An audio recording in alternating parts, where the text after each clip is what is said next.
जैसी luxury car बनाने वाली कंपनियां धीरे धीरे भारत में अपनी जगह बनाने लगी हैं। ऑडी, जिसकी शुरुआती कीमत ही कुछ 35 से 40 लाख है, ने दावा किया है कि इस साल वो भारत में 10,000 से ज्यादा लग्जरी कारें बेचेगी। कार खरीदे या ना खरीदे, इनके बारे में जानने की चाहत तो रहती ही है। कंपनियां इन कारों को और बेहतर और आरामदेह बनाने में लगी हैं। आने वाले दिनों में कारें इतनी स्मार्ट हो जाएंगी कि ये भी पता कर लेंगी कि ड्राइवर कहीं थक तो नहीं गया। ऐसी कारें भी होंगी जो खुद ही चलेंगी। आप आराम से अखबार पढ़िए, अपने ईमेल चेक करिए।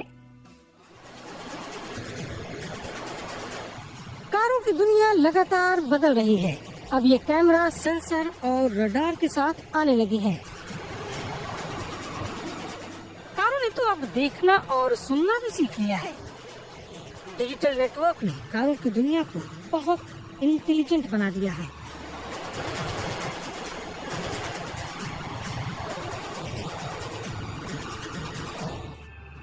ड्राइवरों के लिए अब कार चलाना कोई काम नहीं बल्कि आराम बनता जा रहा है।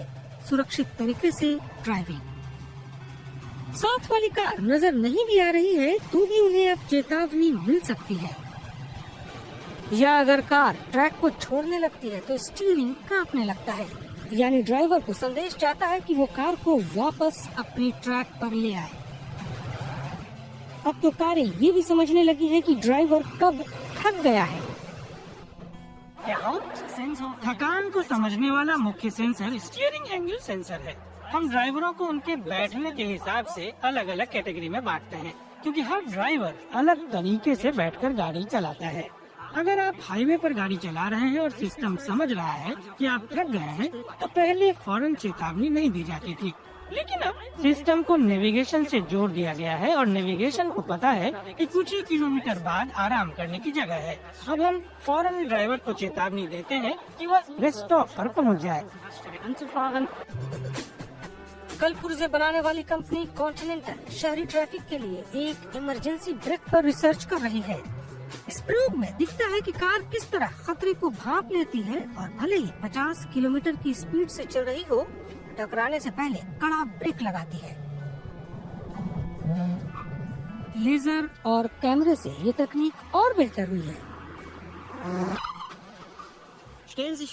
जरा सोचिए कि सिस्टम अगर बहुत पहले एक्टिव हो जाए तो हो सकता है कि ड्राइवर झुंझला जाए कि मुझे इसकी कोई जरूरत नहीं, क्योंकि मेरे पास बचने का मौका था या खुद ब्रेक लगाने का चांस था। इसलिए आपको देखना है कि सिस्टम को किस तरह से फाइन ट्यून किया जाए ताकि ये तभी ब्रेक लगाए जब ड्राइवर के पास किसी हादसे को रोकने का कोई चारा न बचे।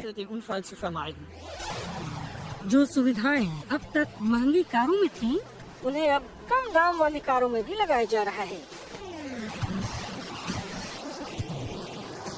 कार ड्राइवरों के संग एडीएसी का मानना है कि तकनीकी मदद के बाद कार हादसों में कमी आई है, लेकिन उसकी चेतावनी है कि बहुत ज्यादा तकनीक से ड्राइवर पर जरूरत से ज्यादा बोझ पड़ता है।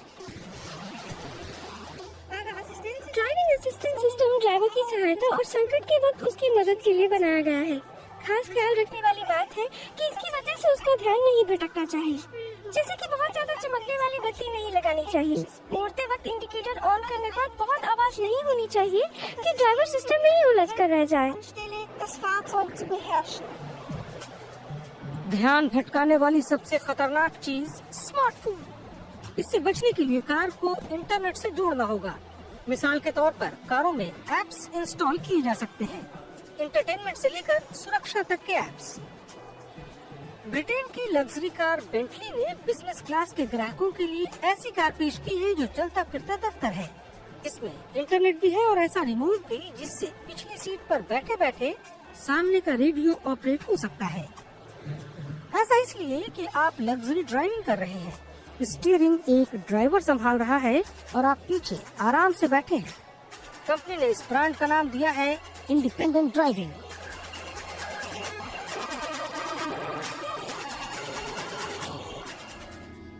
और बिना ड्राइवर वाली कार पर तो लंबे वक्त से रिसर्च चल रही है। कार को सेंसर और रडार से चलाने की कोशिश की जा रही है, जिसे भारी भरकम डेटा के साथ तालमेल बिठाना होगा। हालांकि इंसान अब भी कार से बेहतर है और इंटेलिजेंट कार की ड्राइविंग में वो लुत्फ कहाँ जो अपनी ड्राइविंग में है।